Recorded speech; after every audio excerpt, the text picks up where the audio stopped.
So I began collecting materials in hopes that I'd eventually find somebody to write this all up as an article for me, but because I did not consider myself to be a writer. And I collected materials for 3 or 4 years and didn't find anybody to do the writing. And then one day I happened to be leafing through Science magazine, and there was an ad in there for a series of conferences that were going to be held in the Houston area, at the Woodlands, down in Texas, sponsored by George Mitchell, an oil man who had read the Meadows book, The Limits to Growth, and thought that it was a very interesting thesis. So he agreed to put on 5 biennial conferences.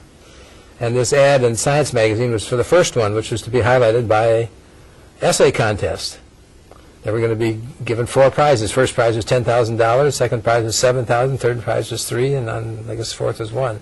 So I was at this point where I needed to have something written, so I sent in my outline of what I would write about, and lo and behold, I was picked as one of the 12 finalists to write the full-blown essay. So I worked on this over the summer of 1975 and submitted it just in time for the deadline in the fall of that year.